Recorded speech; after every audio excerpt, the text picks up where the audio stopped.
Media Islamnet dan radio kesayangan Anda ini menghadirkan Voice of Islam. Voice of Islam mencerahkan. Kalau di era internet seperti sekarang ini ya, di mana diskusi itu sudah lintas negara dan benua ya, kita jadi lewat internet bisa diskusi dengan orang di benua lain bahkan ya. Akhirnya banyak sebenarnya orang-orang barat yang mulai mengerti Islam, Mbak Intan. Dan akhirnya bahkan berbondong-bondong masuk Islam. Ya, karena mereka mulai menyadari bahwa informasi Islam ini yang selama ini mereka terima itu salah dan hanya stigma negatif yang dibuat oleh para orientalis. Untuk kemaslahatan umat. Kalau kita ketika sudah membaca 2 kalimat syahadat, berarti ini kita udah komitmen nih, harus memegang teguh apa yang kita ucapkan, karena konsekuensi tanggung jawab dari kita sudah baca syahadat, bagaimana? Nurut dong sama Allah. Nah, maka diminta sama Allah tunduk taat kepada Allah Subhanahu wa taala. Inilah Voice of Islam. Voice of Islam.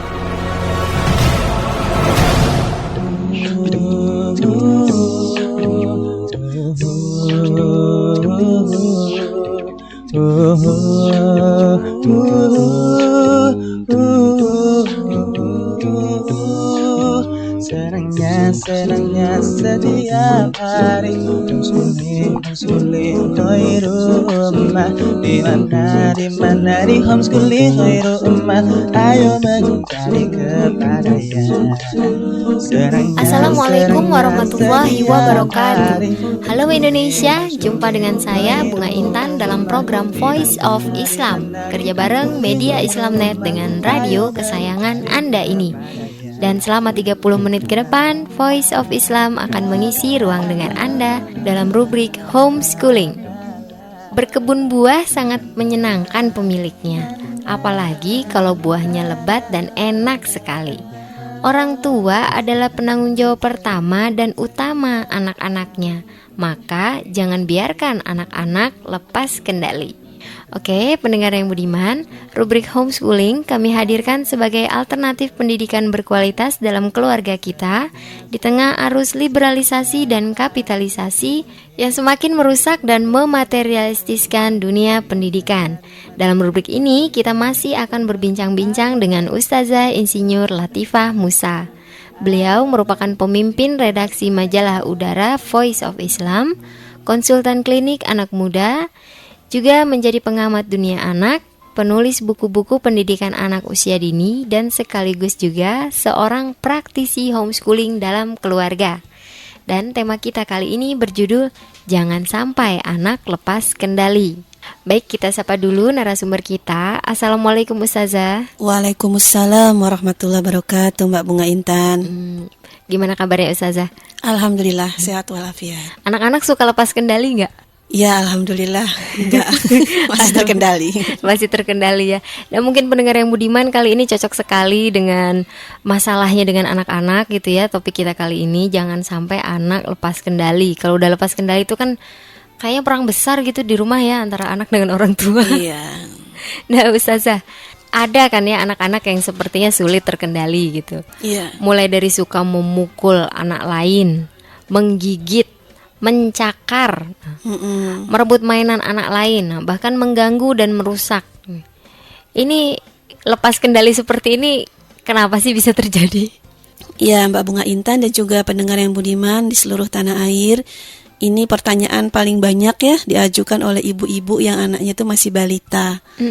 Bingung ya, kok anakku menggigit anak lain gitu ya, atau tiba-tiba anaknya dipukul anak lain dan sampai si ibu ini kehabisan akal untuk mengendalikan anaknya karena masih kecil memang yang dikatakan lepas kendali ini. Rasanya ya, mengajarkan juga nggak pernah gitu ya, kok bisa gitu ya. Betul. Dan memang kalau kendali ini sudah lepas dan dibiarkan, ini berbahaya ketika nanti dewasa.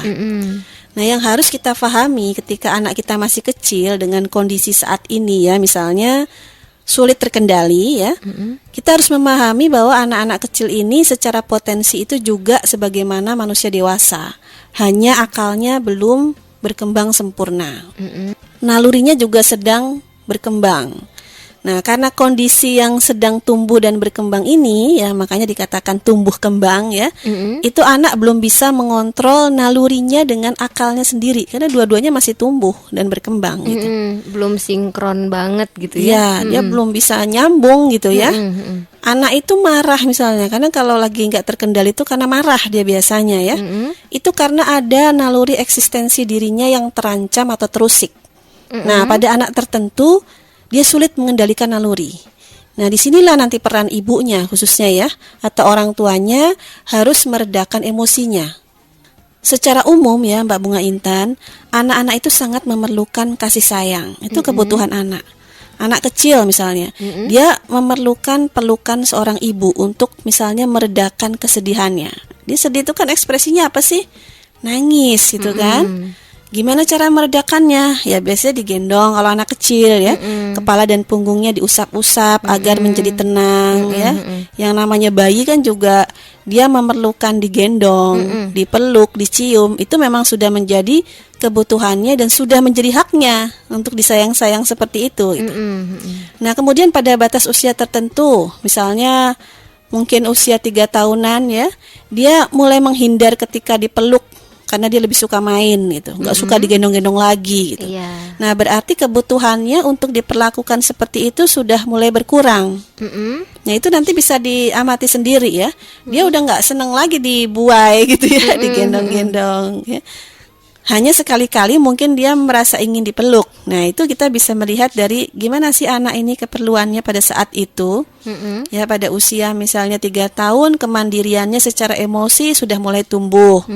Ya, kemudian anak juga sangat mudah belajar dari lingkungannya. Ya, dan apa yang dilakukan oleh orang dewasa yang dekat dengannya itu dia tiru itu. Jadi kita harus bisa mencermati ya Mbak Bunga Intan, kalau anak ini suka dipukul, dicubit ya, dia juga suka memukul atau mencubit gitu. Nanti sasarannya ke anak lain. Mungkin yang nyubit dia ibunya, tapi nanti dia cubit anak lain gitu. Iya betul. Yang kena sasaran yang lain ya, atau ibu orang lain misalnya. Bisa jadi begitu ya. Ya. Kemudian juga anak pernah menggigit, anak suka menggigit. Kemudian juga anak pernah digigit, maka dia akan mencoba menggigit. Demikian juga mencakar, merebut mainan dan merusak. Nah, memang kalau untuk merusak harus dilihat lebih detail apakah merusaknya ini karena dia memang suka mengeksplor mainan untuk mengenal lebih dekat mainan ini, seperti seorang mekanik ya. Kemudian dia coba menyusun kembali tapi nggak berhasil ya. Atau merusak ini sekedar dibanting sampai rusak. Maka ini berbeda. Kalau model anak yang potensi mengeksplornya tinggi, jadi dia buka-buka, dia detili, itu namanya mekanik tuh ya. Ini sangat baik, orang tua bisa memberikan mainan yang bisa bongkar pasang. Tapi kalau modelnya sekedar merusak, dibanting, nah ini yang salah, itu harus diarahkan. Nah, jadi memang orang tua harus bisa melihat ya, mengevaluasi juga apakah nanti misalnya dalam hal anak tidak terkendali ini ada perbuatannya sendiri yang ditiru oleh anak, atau anak meniru dari orang dewasa yang ada di situ ya. Ini saya juga pernah melihat ada orang tua yang kalau gemes ke anak kecil dia gigit anak itu gitu. Saking gemesnya ya digigit gitu ya. Nah, wajar kalau kemudian anak ini menggigit anak lain gitu ketika gemas karena memang dia digigit. Nah, jadi ini juga harus menjadi bahan evaluasi mengapa anak-anak ini lepas kendali. Nah, ini mungkin akarnya apa penyebabnya gitu Ustazah. Kadang kan ada ya orang tua yang membebaskan anaknya sejak kecil. Namanya juga masih kecil sih, maklumin aja gitu ya katanya gitu. Itu ketika balita. Nah, tapi bahkan menjelang dewasa gitu anaknya jadi sulit dikendalikan nih. Gimana dong? Iya, misalnya kalau anak itu mukul, udah nggak apa-apa, masih kecil, ya, belum ngerti, dibiarin, gitu, katanya, anak maklumin dikit aja. udah biarin aja, dirusak, ya namanya juga anak-anak, pasti gitu ya alasan orang tua ya. Ya, jadi ada orang tua ya yang saking sayangnya ke anak, akhirnya membebaskan anak berbuat apa saja, ya. Ketika ngamuk dibiarkan, nggak diatasi gitu, tidak berusaha untuk ditangani. Ketika merusak juga dibiarkan, tidak diselesaikan masalahnya. Atau ketika menangis berlebihan, kan ada yang ngamuk tuh sampai guling-guling minta mainan, ya dikasih aja. Ya pokoknya apa yang dia minta, kemudian nangis dituruti ya. Tidak melihat apa keperluan sebenarnya dia nangis dan kenapa dan bagaimana cara menyelesaikan masalahnya. Nah, jadi dalam memberikan solusi, orang tua juga tidak boleh sekedar memenuhi maunya anak, tetapi harus memberikan pemahaman-pemahaman dengan komunikasi yang tepat kepada anak sesuai usia. Ya, misalnya nih ya Mbak Bunga Intan, ketika anak dipeluk untuk diredakan tangisnya, ya, jadi kalau ada anak ngamuk, nangis, itu memang mungkin dia perlu dipeluk dulu untuk diredakan dulu tangisnya. Dan di situ juga sesudah mulai mereda, ya, irama tangisnya itu turun ya, mulai teratur nafasnya. Ini orang tua harus menjelaskan apa yang seharusnya bagaimana ya. Kemudian juga mengarahkan ke perilaku yang tepat gitu. Jadi misalnya kalau dia habis mukul anak lain, dia yang nangis, kena marah. Anak lain jadi korban, nggak langsung dia dimarahin tapi diredakan dulu tangisnya, kemudian dijelaskan. Ini kalau untuk anak-anak kecil gitu.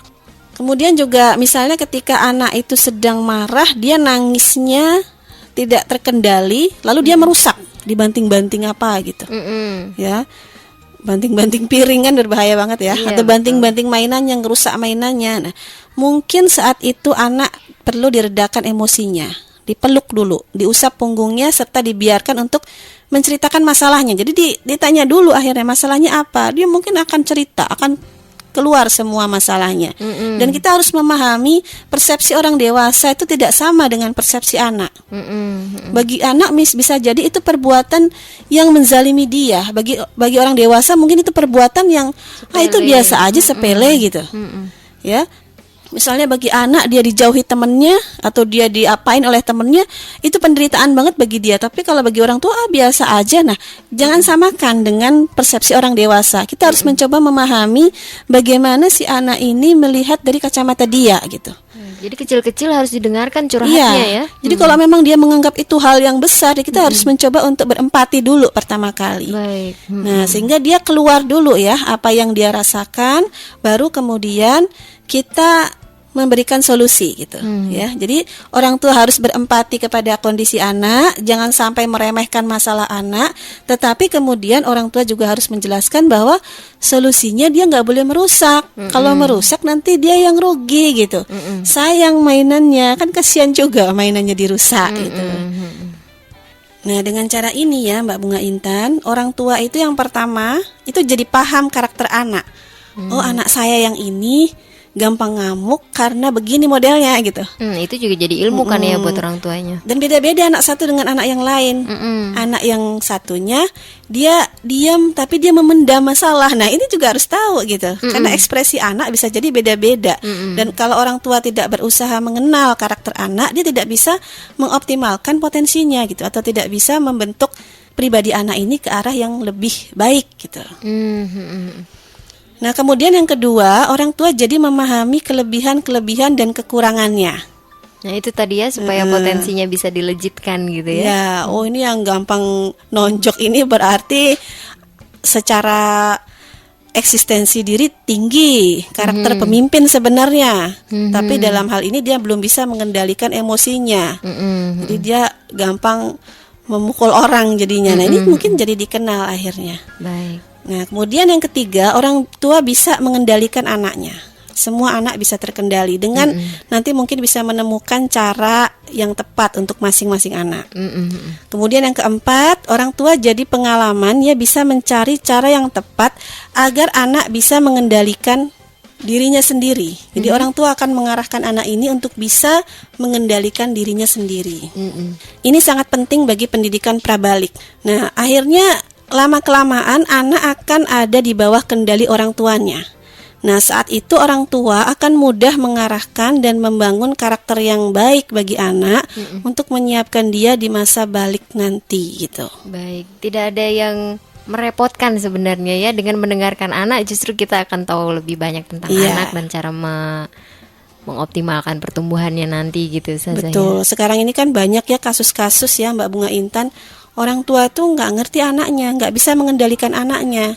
Kenapa anak kemudian lari ke narkoba, kemudian tiba-tiba anak itu melakukan seks bebas, anak melakukan kenakalan-kenakalan yang orang tuanya tidak bisa membayangkan. Bisa jadi anaknya tiba-tiba melakukan bom bunuh diri, orang tuanya nggak kebayang gitu.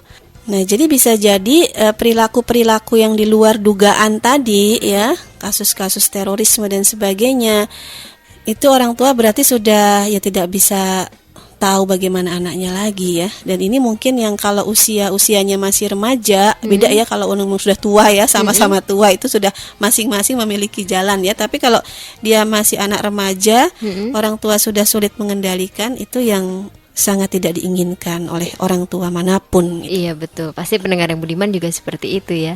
Nah, untuk itu apa sih yang harus dilakukan oleh orang tua dengan anak-anaknya yang sudah tidak terkendali nih kalau sudah kadung terjadi? Dan bagaimana sih menyiapkan anak agar bisa patuh dan taat pada orang tuanya? Nah, itu pertanyaan favorit kita semua bukan? Nah, tapi kita akan bahas itu setelah selingan yang berikut ini. Jadi, jangan kemana-mana, tetap setia di Voice of Islam. دستورنا القرآن وديننا الإسلام أركانه الجليلة دعائم الفضيلة وهي الشهادتان كعيدة الإيمان والصوم والصلاة وحج والزكاة. Our guide is the Quran, our religion is Islam. 5 noble pillars upholding what is virtuous. To make the testimony is the base of the faith, and the fast and the prayer, the pilgrimage and charity. دستورنا القرآن وديننا الإسلام أركانه الجليلة دعائم الفضيلة وهي الشهادتان كعيدة الإيمان والصوم والصلاة وحج والزكاة. Our guide is the Quran, our religion is Islam. 5 noble pillars upholding what is virtuous. To make the testimony is the base of the faith, and the fast and the prayer, the pilgrimage and charity. Masih Anda ikuti Voice of Islam. Jangan kemana-mana, ikuti acara ini hingga tuntas nanti. Voice of Islam, persembahan media Islamnet dan radio kesayangan Anda ini. Voice of Islam, Voice of Islam, Voice of Islam.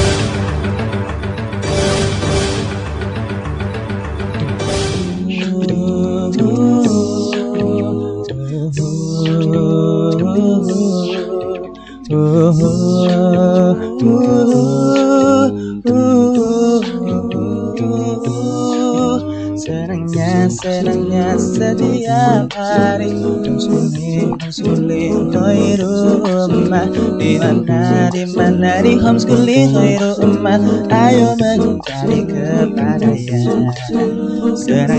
Masih di Voice of Islam, kerja bareng media Islamnet dengan radio kesayangan Anda ini. Pendengar yang budiman, Anda masih bersama saya Bunga Intan dan Ustazah Insinyur Latifah Musa dalam rubrik Homeschooling. Dan tema kita kali ini adalah jangan sampai anak hilang kendali. Baik, ini kendali orang tua sebenarnya ya Ustazah ya, awalnya. Nah, kalau misalnya nih Ustazah, pendengar setia kita juga kan anaknya ada yang sudah besar gitu. Ada yang memang kadung sudah terlanjur memang susah dikendalikan gitu. Nah, kalau sudah terjadi, apa yang harus kita lakukan sebagai orang tua? Ya, Mbak Bunga Intan dan juga pendengar yang budiman di seluruh tanah air, memang ini semua harus dimulai sejak dini ya, sejak menjelang balik khususnya. Kalau orang tua tidak berusaha menjadi orang yang mampu mengendalikan anaknya sejak usia dini, dia juga akan kesulitan ketika anaknya menjelang balik. Misalnya anak cuek ya, cuek tuh acuh ya dengan orang tuanya, tidak peduli dengan pengarahan orang tuanya. Anak semaunya sendiri misalnya, main PS ya, PlayStation, gak mau berhenti, kemudian gak mau sholat dan lain-lain. Anak juga tidak akan antusias atau menganggap penting kata-kata orang tuanya. Nah, saat itu memungkinkan sekali terjadi konflik antara orang tua dengan anak gitu. Jadi kalau sudah ada perbedaan ini, yang terjadi adalah pertama bisa jadi konflik. Kemudian yang kedua, orang tua ada yang pasrah, nggak bisa mengendalikan anaknya, ya udah dibiarin aja gitu. Nah ini yang repot juga ya.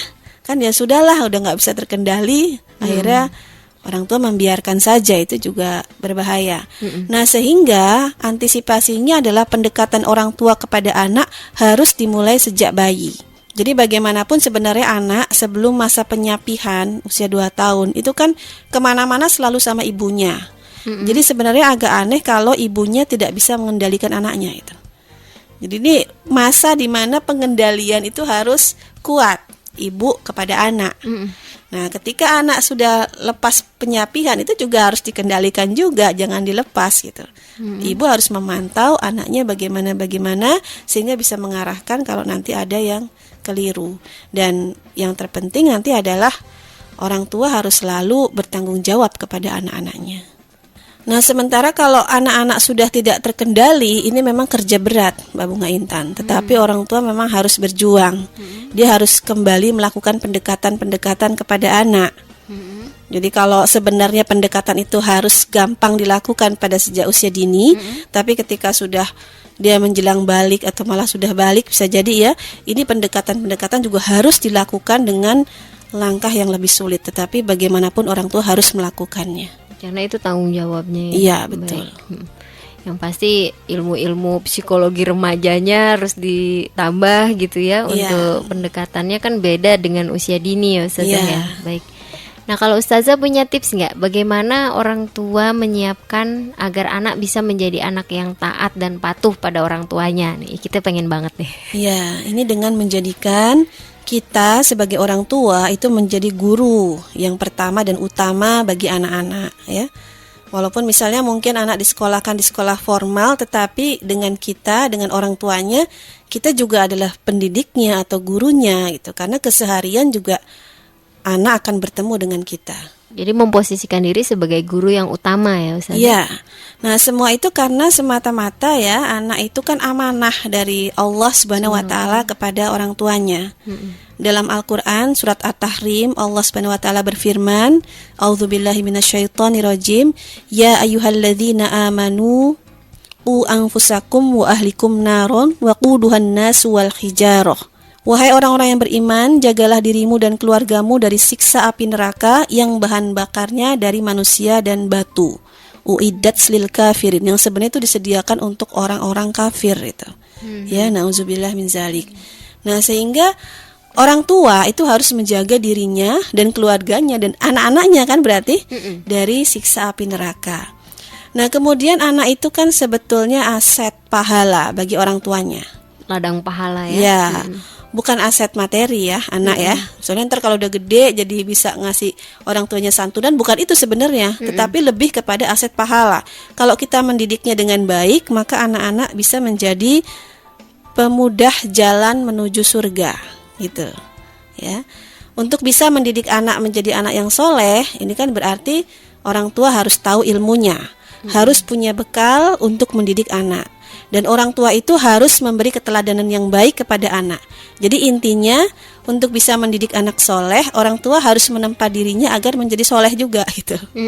Ya, seorang ibu harus menjadi solihah, seorang ayah harus menjadi soleh gitu. Itu yang pertama, karena anak itu kan nanti melihat keteladanan sebagai metode yang utama dalam pendidikan usia dini. Nah, sehingga ketika nanti anak itu diminta untuk berbuat kebaikan dengan keteladanan ini, itu nggak sulit karena orang tuanya sudah memberi contoh yang baik. Nah, kemudian dalam pendidikan usia dini, kemudian pendidikan prabalik harus ditanamkan sejak kecil bagi anak untuk selalu berbuat baik kepada orang tuanya gitu. Jadi itu bagian dari mencari ridho Allah adalah ridho kedua orang tuanya dalam hal-hal yang disyariatkan. Nah, sehingga menanamkan nas-nas Al-Quran dan hadis yang mengajarkan kewajiban berbuat baik kepada ibu dan bapak, ini biasanya hafalannya anak-anak TK ya, itu sangat baik sekali. Misalnya Quran surat Al-Luqman ya, bagaimana nasihat Luqman kepada anak-anaknya, kemudian bagaimana Quran surat Al-Isra ya, bagaimana keharusan berbuat baik kepada orang tuanya, itu biasanya menjadi bahan hafalan yang utama ya bagi anak-anak TK, kemudian anak-anak SD awal, dan mereka selalu terngiang-ngiang itu, dan kemudian bagaimana kita menjelaskan prakteknya. Nah, seperti itu yang nah itu bagian dari bagaimana kurikulum dalam pendidikan prabalik juga ya. Baik pendengar yang beriman, Sepertinya mudah sekali, tapi prakteknya kita tidak tahu sampai kita mencobanya, dan itu adalah suatu kewajiban, jadi tetap harus dicoba. Tidak bisa kita mengharapkan anak itu taat dan patuh kepada Allah, sedangkan kita sendiri sebagai orang tuanya tidak mencontohkan. Baik, menarik sekali homeschooling kali ini. Mudah-mudahan membuka wawasan kita lebih luas lagi tentang pendidikan anak kita. Untuk Anda yang punya pertanyaan, saran atau kritik, Anda bisa kirim SMS ke nomor 0856 9492 4411 atau bisa juga melalui email ke mediaislamnet@yahoo.com. Untuk informasi lebih jauh tentang Voice of Islam, radio-radio yang menyiarkannya, topik-topik yang akan dibahas, juga info-info lainnya, silakan kunjungi website terbaru kami di www.mediaislamnet.com. Saya Bunga Intan beserta seluruh kerabat kerja yang bertugas mengucapkan terima kasih atas jabarannya kali ini kepada Ustazah Insinyur Latifah Musa. Terima kasih Ustazah. Sama-sama Mbak Bunga Intan, jazakillah khairan. Wa iyaki. Terima kasih juga kepada pendengar yang budiman yang telah setia mengikuti acara ini. Pesan saya, sampaikan apa yang Anda peroleh dari acara ini kepada yang lain agar rahmat Islam bisa segera tersebar luas, termasuk di kota Anda yang tercinta ini. Mari menimbang masalah dengan syariah. Assalamualaikum warahmatullahi wabarakatuh. Gile, gue lagi punya masalah nih. Mending gue telepon ke Ustadz Iwan Januar aja deh.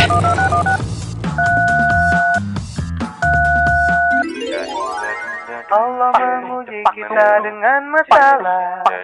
Allah pun telah siapkan solusinya untuk menguji setiap dari kita. Siapa hamba terbaik. Waduh, HP Ustadz Iwan kok ada RBT lagu ini? Ini kan lagunya Voice of Islam. Tapi benar juga sih. Kan setiap masalah itu ujian dari Allah. Assalamualaikum. Ada apa toh? HP-nya sekarang ada RBT-nya ya? Oh iya, saya senang banget dengan pesan di lagu itu. Emangnya ada apa toh? Nggak jadi, Tad. Loh, kok nggak jadi? Iya, Tad. Soalnya tadi sebenarnya saya mau konsultasi. Saya lagi punya masalah, Tad. Tapi setelah saya dengerin pesan di lagu tadi, Allah menguji kita dengan masalah. Jadinya saya sadar bahwa masalah yang sedang saya hadapi ini ujian dari Allah untuk saya. Tinggal saya lakoni aja solusi yang diberikan Allah dalam persoalan ini. Makasih ya, Tad, RBT-nya. Ya, sama-sama. Mudah-mudahan segera selesai deh masalahnya.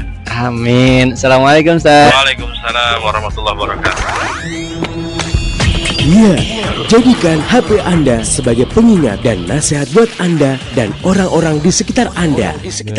Allah menguji kita dengan masalah. Aktifkan RBT untuk HP Anda. Caranya untuk pengguna Telkomsel, ketik ring spasi SUB spasi 366 0070, kirim ke 1212. Sekali lagi, ketik ring spasi SUB spasi 366 0070, kirim ke 1212. Untuk pengguna XL, ketik 105 04513, kirim ke 1818. Sekali lagi, ketik 105 04513, kirim ke 1818. Untuk pengguna Fleksi, ketik ring spasi SUB spasi 566 0034, kirim ke 1212. Sekali lagi, ketik ring spasi SUB spasi 566 0034, kirim ke 1212. Jadikan hidup Anda lebih berkah dengan syariah. Voice of Islam. Baru saja Anda dengarkan Voice of Islam.